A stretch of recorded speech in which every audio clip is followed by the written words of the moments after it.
The sun is blinding. Heat rises from the sand, burning through the thin leather under your feet. Around you, 50,000 people are screaming, not cheering, screaming for blood. But here's what terrifies you most. Your opponent hasn't even entered the arena yet, because beneath your feet, something is moving. Cages are rising, trapdoors are unlocked, and what emerges in the next 10 seconds will determine whether you live or die. For centuries, we thought we knew what gladiator combat looked like. Dramatic duels, honorable one-on-one fights, heroes battling under the Roman sun. We were wrong. New AI reconstructions of the Colosseum's hidden mechanics reveal something far more disturbing, and I need to show you what gladiators actually faced. The moment you step onto the sand, you realize something's wrong. The noise isn't just loud, it's physical. Modern acoustic simulations revealed that the Colosseum's oval design created something engineers call focused amplification. 50,000 voices didn't just echo, they concentrated directly onto the arena floor like a sonic weapon. Standing in the center, you couldn't hear your trainer shouting instructions 5 feet away. You couldn't track your opponent's footsteps. You couldn't even hear your own breathing clearly. But here's what makes this truly sinister. This wasn't an accident. Roman architects designed it this way. They understood that sensory overload created fear, and fear made better entertainment. The arena was attacking you before the fight even began. But the noise was only the beginning, because what happened beneath the sand was far worse. Imagine this. You're locked in combat, focused on the gladiator in front of you, watching his weapon, reading his movements. Then you hear it. Wood grinding beneath your feet. The floor is moving. A trapdoor opens behind you, a platform rises, and suddenly there's a lion in the arena, or another fighter, or both. You had 3 seconds to react, maybe less. Beneath the Colosseum existed a structure so complex it took hundreds of workers to operate simultaneously. A maze of tunnels, elevators, cages, and trap systems called the hypogeum. AI mapping of these underground systems reveals something filmmakers never show you.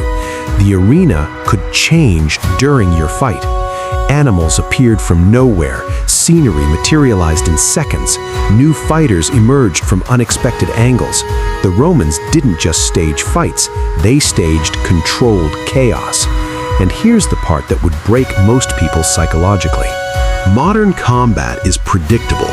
You know your opponent, you know the rules, you know the environment. Gladiators knew nothing.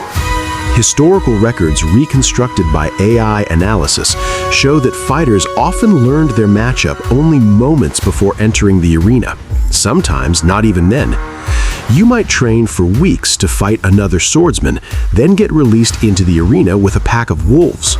You might prepare for a single opponent, then watch 3 trapdoors open simultaneously. The psychological torture wasn't just fear of death, it was the impossibility of preparation. Your training could become irrelevant in seconds. But even if you survived the chaos, even if you adapted to the noise and the surprises, there was still one weapon you couldn't defend against. Hollywood lied to us.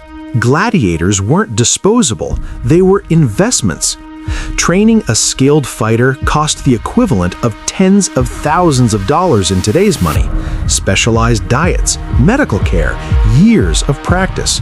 Arena owners couldn't afford to throw that away every fight. AI analysis of historical records reveals that experienced gladiators fought multiple times over years, building fan followings and reputations. Some became celebrities. But don't confuse valuable with safe. Even non-fatal combat left devastating injuries. Combat modeling using reconstructed weapons and armor shows that a winning gladiator who survived 10 fights would carry broken bones, permanent joint damage, and deep scar tissue across his entire body. Every scar marked a moment when a blade came within inches of ending everything. And even if you won, even if you survived, there was still one final test. Your opponent is defeated, on his knees, weapons dropped. The fight is over. Except it isn't, because now comes the moment that actually determines life or death. Modern reconstructions show that the Colosseum's sightlines gave every spectator a clear view of the arena floor. When a defeated gladiator raised his hand, when he made that gesture asking for mercy, 50,000 people watched. And for several seconds, tens of thousands of voices decided his fate. Thumbs up, thumbs down, shouts, silence. AI simulations suggest this moment could last anywhere from 5 seconds to over a minute. Imagine kneeling in the sand, bleeding, exhausted, waiting while an entire city debates whether you deserve to live. Not because you fought poorly, but because you weren't entertaining enough. This was the true horror of the Colosseum. Death wasn't just a risk, it was a performance review. When you see the Colosseum today, it's quiet, peaceful, a beautiful ruin under the Roman sky. But 2,000 years ago, this structure was the loudest, most overwhelming sensory experience on Earth. The noise didn't just surround you, it crushed you. The machinery didn't assist the spectacle, it weaponized unpredictability. The crowd wasn't just watching, they were your judge, jury, and executioner. AI reconstruction reveals what history books couldn't capture. Gladiators weren't just fighting each other, they were fighting the arena itself. Every architectural curve, every hidden mechanism, every roaring voice. The entire structure was engineered to overwhelm, disorient, and break the men trapped inside it. And when we simulate the sound, the chaos, the mechanical systems, one thing becomes clear. What gladiators experienced was far more terrifying than anything Hollywood ever showed us. So here's my question for you. If you found this reconstruction as mind-blowing as I did, drop a comment below and tell me, what historical event should we AI reconstruct next? Ancient naval battles?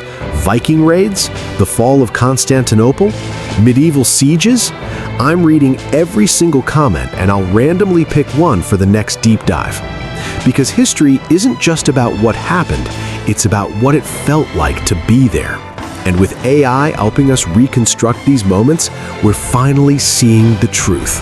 See you in the next one.